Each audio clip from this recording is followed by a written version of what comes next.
Olá pessoal, sejam bem-vindos mais uma vez aqui no nosso canal para mais uma aula, para mais um estudo bíblico que nós estamos realizando e hoje nós estamos na lição 7, não é verdade?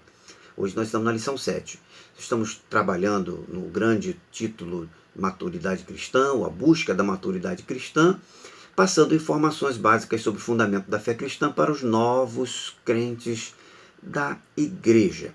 Antes de prosseguirmos, eu quero pedir você que ainda não é inscrito nesse canal, por favor, se inscreva aqui embaixo, deixa o seu like, ative o sininho para você ser alertado nos próximos vídeos e assim você vai estar dando uma força aí para o nosso trabalho e eu já sou muito grato, do fundo do coração, grato a você por isso, por esse favor, tá ok?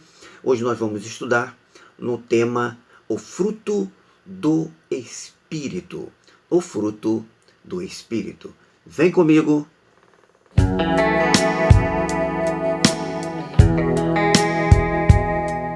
Ok, gente, vamos dar continuidade então ao nosso estudo. Antes de nós prosseguirmos, eu gostaria de convidar você a estar lendo comigo o texto que está na Epístola de Paulo aos Gálatas, no capítulo de número 5, a partir do versículo 19 até o versículo 25. Ora, as obras da carne são manifestas, quais são?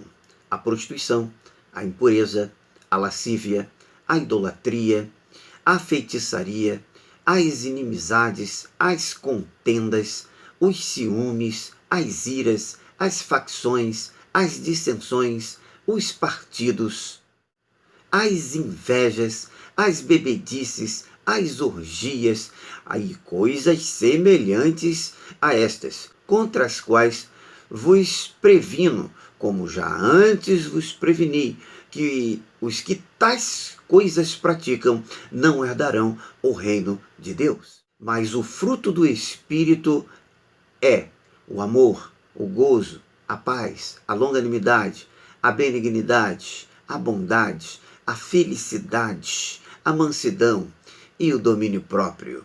Contra estas coisas não há lei. E os que são de Cristo Jesus crucificaram a carne com as suas paixões e concupiscências. Se vivemos pelo Espírito, andemos também pelo Espírito. Esta é a palavra que nos introduz ao estudo de hoje.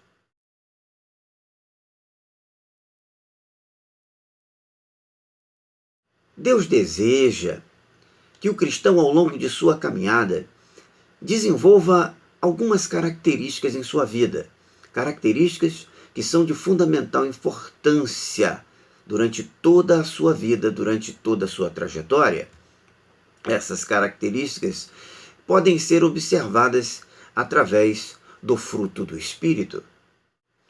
O fruto do Espírito, para efeito didático, eu vou utilizar aqui a figura de uma laranja, porque o fruto do Espírito é um único fruto, um único fruto que dentro dele você contém várias qualidades.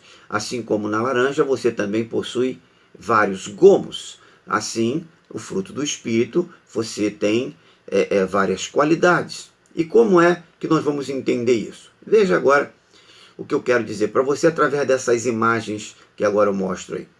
A uniformidade dos gomos, eles garantem a formação de um fruto perfeito. Observa só o exemplo que eu estou colocando aqui. Olha a quantidade de gomos de laranja ou de tangerina, talvez, eu não sei aqui, mas eu quero crer que seja de laranja. Eu achei essa foto e estou colocando aqui para ajudar nessa exemplificação aqui do que eu quero explicar. Então, tem diversos gomos. Observa que esses gomos, eles são bem uniformes, são bem parecidos um com o outro, no mesmo tamanho, na mesma medida, na mesma espessura, não é? Se você pega agora esses gomos e separa alguns ali para remontar a laranja, o fruto, da onde nós o tiramos, certamente nós vamos formar uma laranja perfeita, assim como esse exemplo que eu coloco aqui do lado, uma laranja muito bem distribuída, né? Quase que uma esfera perfeita, né? Porque os gomos dentro daquela casca, que eu te mostro aqui, dentro da casca dessa laranja, são gomos uniformes, e a uniformidade dos gomos, ele faz com que se produza ou que se mostre, né, um fruto perfeito, um fruto agradável aos olhos, né? Admirável. E quando a gente vê uma fruta assim, tão bem feita, né, ela se torna atraente, você quer. Veja bem aqui, olha. Agora eu peguei aqui e deixei aqui separado alguns. Você veja que essa laranja que está aí aberta, os gomos também dessa laranja são gomos que são uniformes. Você vê que eles são muito parecidos um com o outro. Não tem nenhum ali que se sobressai mais que o outro. São de igual tamanho, de igual volume, não é verdade? Tá? Isso aí está representando os gomos do fruto do Espírito, embora a quantidade eu não esteja ainda levando em conta. Agora observemos aqui, nessa outra imagem que eu mostro aqui, agora é de uma tangerina, não é? Que também tem gomos assim como a laranja. Então veja bem, você tem aqui o gomo A, você tem aqui o gomo B e você tem também o gomo C. Eu separei de frente esses três gomos e eu gostaria que você observasse que há diferença aqui entre esses três gomos. Esse tipo de diferença que você encontra aqui nessa tangerina, a diferença entre os gomos da tangerina, ela não é bem-vindo, não é desejável na vida de um crente, na vida daquele que quer desenvolver o fruto do Espírito. Porque o fruto do Espírito, ele deve ser perfeito, ele deve ter os seus gomos muito bem distribuídos de forma uniforme. Eu trago aqui um exemplo de uma laranja que observa que tem até em destaque ali sobressaltado na figura, você vê que tem um gomo que cresceu demais, ele se sobressaiu em relação aos outros. Para que esse gomo ele tenha sobressaído, né, o ponto de sobressaltar ali, sair para fora da circunferência da laranja, naturalmente dentro da laranja, ele acabou impedindo que outro gomo se desenvolvesse tão bem quanto ele. Ao invés dele pensar em ficar assim grandão, esse gomo ele teria que se conscientizar, né, e se conformar em ser igual aos outros e não se destacar. Quando isso acontece, o crente ele corre um sério risco na sua vida, na sua caminhada, e que é o risco de se perder esse fruto que está desenvolvendo dentro dele. Essa diferença de gomos pode levar esse fruto a estragar, né? Pode levar esse fruto a estragar até rapidamente. Da mesma forma, na vida do crente, né? Você precisa desenvolver as qualidades da virtude do fruto do Espírito, e elas têm que ser de forma uniforme. A natureza do fruto do Espírito compreende nas qualidades morais como uma única virtude que nasce nesse novo crente. Tá? Então, o que eu estou querendo dizer para você aí, que é um conjunto de qualidades, né, então, que formam o fruto do Espírito. Assim, tal qual essa laranja que eu mostro agora para vocês aqui, ela é formada por vários gomos. O fruto do Espírito, que é um único fruto, ele é formado por diversos gomos. E esse fruto é um fator de fundamental importância na vida do crente. Então, o crente precisa trabalhar verdadeiramente para que ele tenha um fruto de qualidade, ou seja, procurar trabalhar com que os seus gomos se desenvolvam de forma uniforme. Por que isso, queridos? Por que isso? Eu quero convidar você a ler comigo o versículo de Gálatas, capítulo 5, versículo 17, e que ele diz assim: porque a carne luta contra o espírito e o espírito contra a carne, e estes se opõem um ao outro, para que não façais o que quereis. Então o que nós entendemos disso aí, querido? É que existe uma guerra acontecendo no interior de cada crente. É onde a obra da carne ou as obras da carne, elas estarão sempre militando, lutando, guerreando, combatendo o Espírito, ou seja, a formação do fruto do Espírito na vida do crente. Na vida do crente. Por essa razão, para que o crente ele tenha a certeza de que ele vai vencer esta luta, esta guerra interior, o que ele precisa fazer?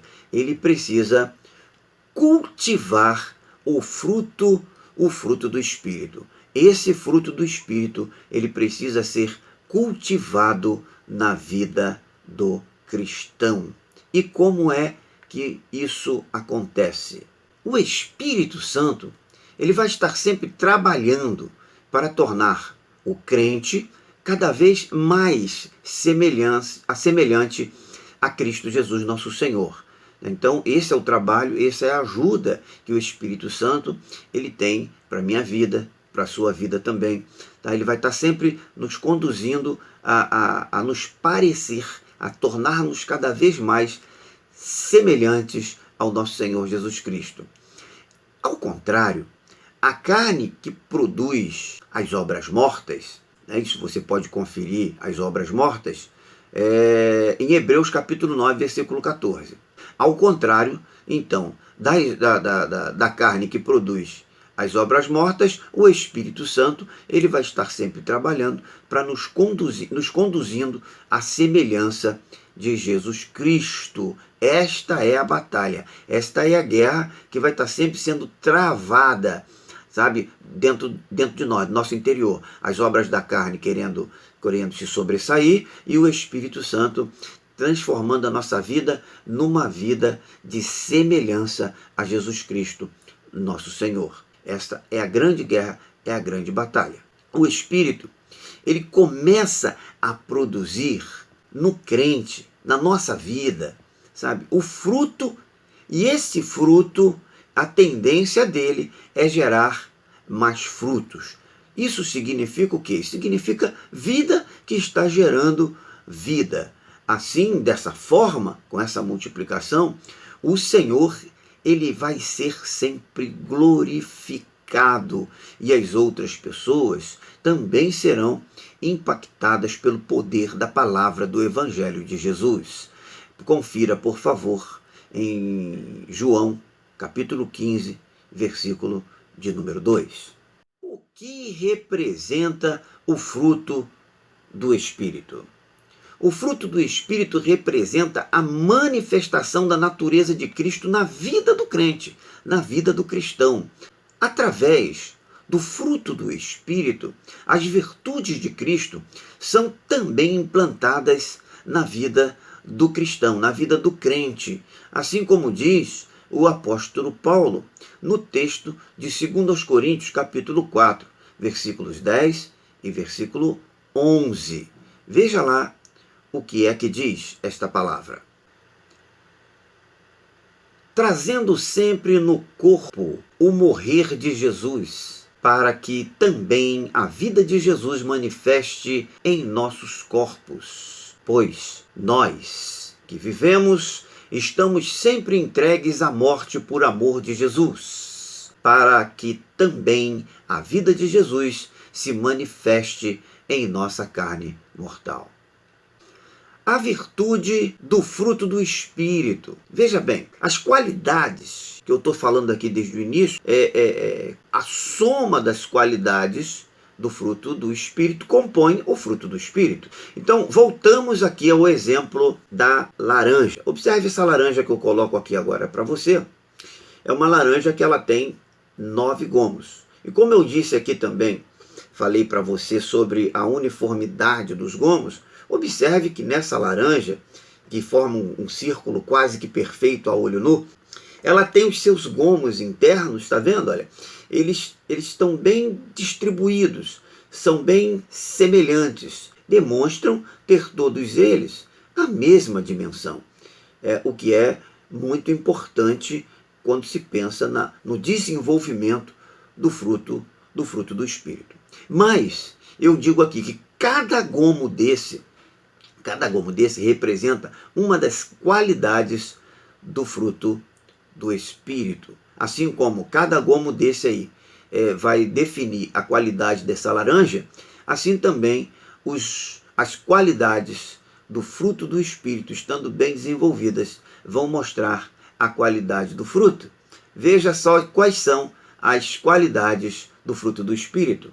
A primeira delas é o amor, depois tem o gozo, a paz, a longanimidade, a benignidade, a bondade, a fidelidade, a mansidão e a temperança. Essas são as 9 qualidades que compõem o fruto do Espírito. O total, o somatório dessas 9 qualidades definem o fruto do Espírito, né? O fruto do Espírito. Vamos prosseguir. Essas 9 qualidades que eu estou falando aqui, para efeito de didático ou de estudo da teologia, elas são divididas em 3 grandes grupos. Tá? No primeiro grupo, são aquelas qualidades ou aqueles aspectos referentes à vida cristã, à vida do crente, e referentes também à relação do crente com Deus. Vamos dizer assim, de outras palavras. As 3 primeiras qualidades que eu vou lhe mostrar aqui, elas dizem respeito à relação do crente com ele próprio e à relação do crente com Deus. Tá? E quais são essas 3 qualidades? A primeira delas é o amor. E observe, eu estou colocando o amor na lista e estou identificando o amor no gomo da laranja. O amor é a essência do próprio Deus.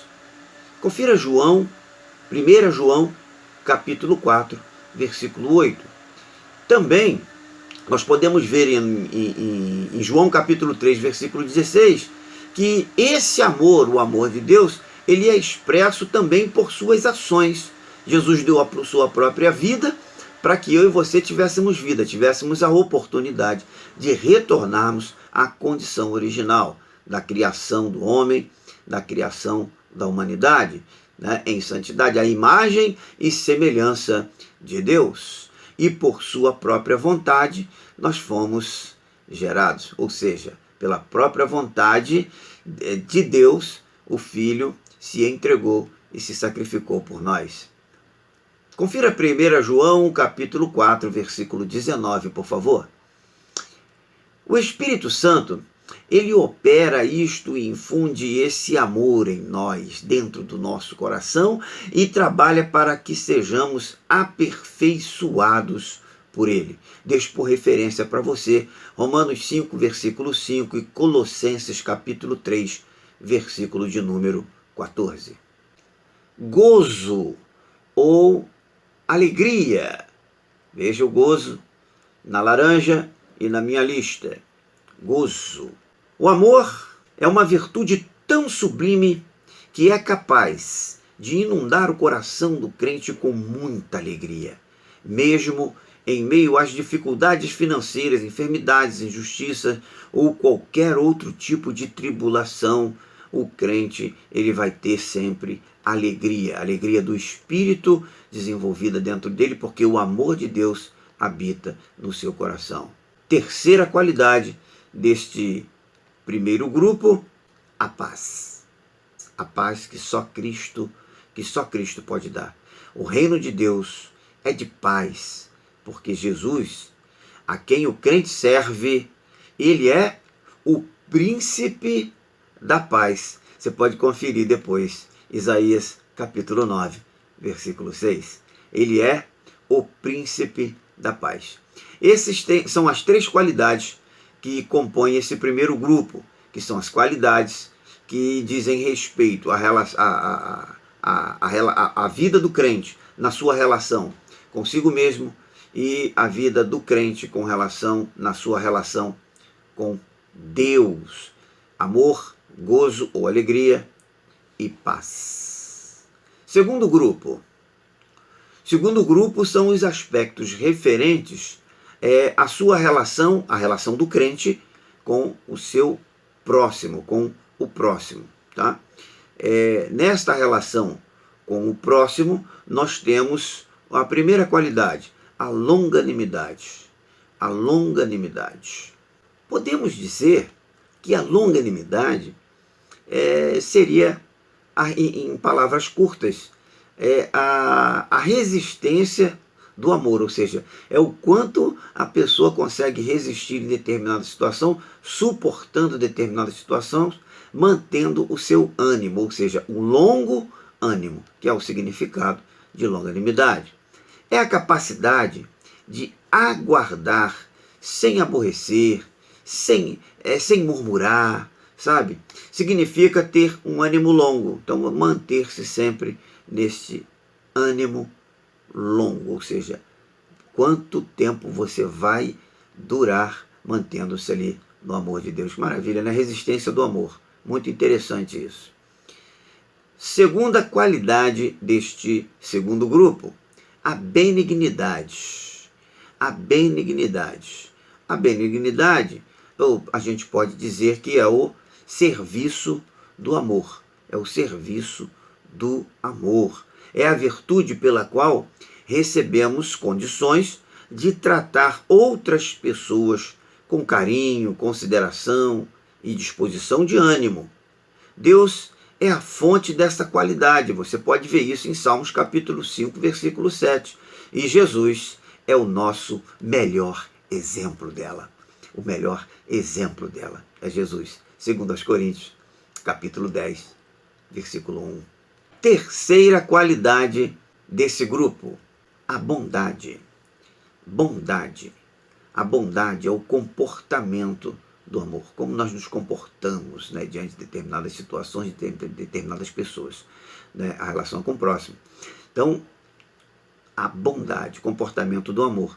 É através dessa virtude que o crente vem a ser o bondoso e misericordioso com as demais pessoas, é onde você põe em prática, né, o fazer a caridade para com o teu próximo. Tá? Deus é bom, diz a palavra. Deus é bom. E toda boa dádiva vem dele.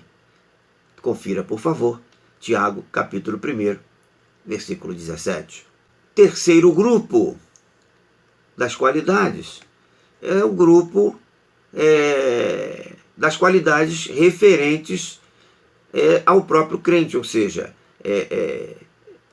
como eu me dou comigo mesmo, né? De mim para mim, a minha relação para comigo, né?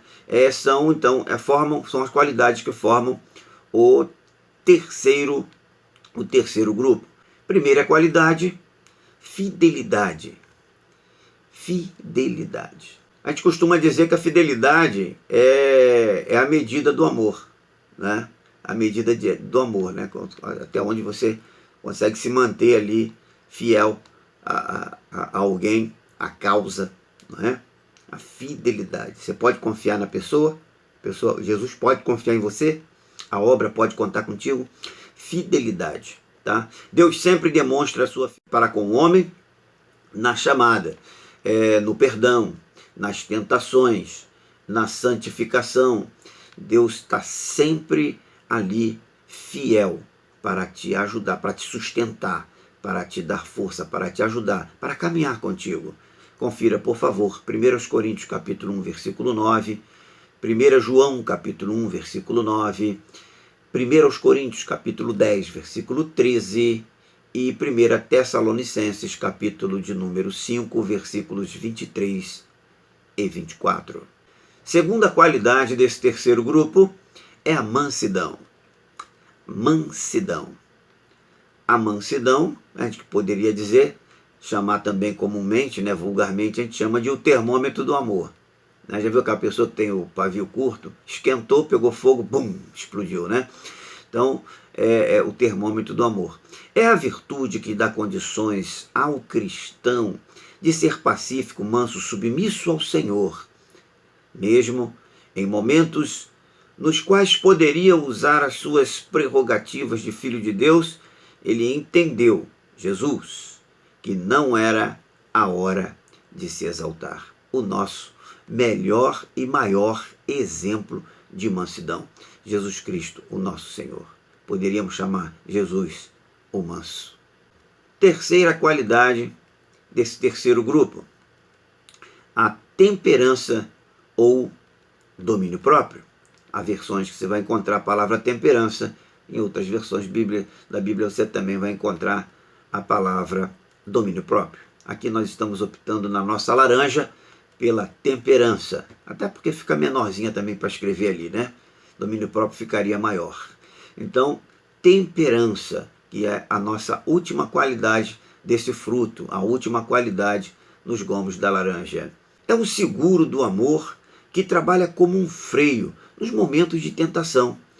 Veja a referência que eu deixo para isso, está em Tiago capítulo 3, no versículo 2. Dá uma lida lá, que vai ficar melhor entendido isso aí para você. Isso deve acontecer quando a vontade própria, o egoísmo ou a verdade querem prevalecer em oposição à vontade de Deus. E isso não pode, é claro, naturalmente. Tá? Domínio próprio significa sobriedade, criar condições de fugir para não cair nas armadilhas do inimigo. Domínio próprio, temperança.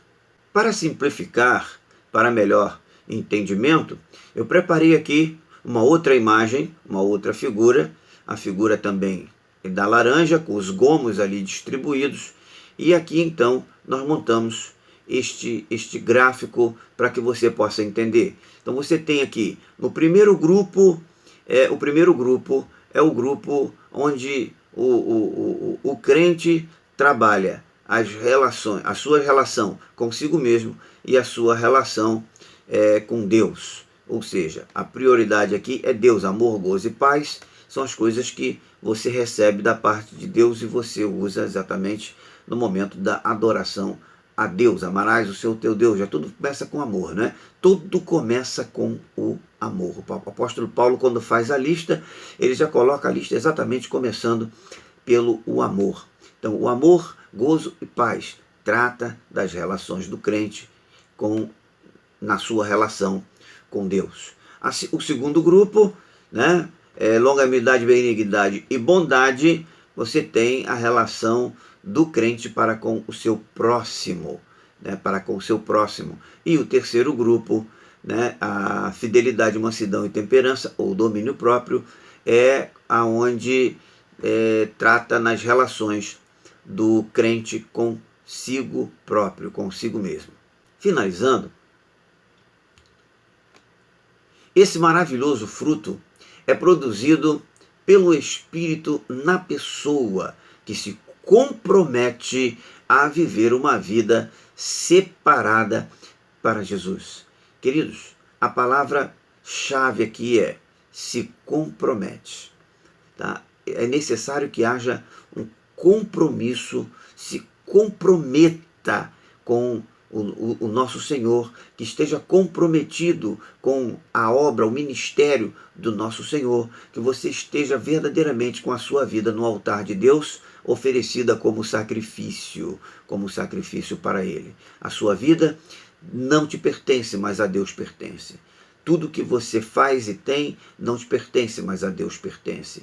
E como um mordomo, Deus permite que você cuide das coisas que Ele deixou sobre a tua responsabilidade. Aqui na terra, o que é uma honra.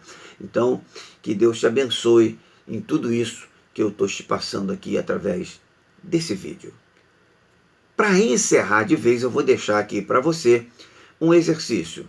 Você vai dar uma pausa no vídeo, você vai copiar essas duas colunas e depois você vai então numerar a segunda coluna de acordo com o que está sendo dito na primeira coluna. Ou seja, na primeira coluna você tem amor profundo.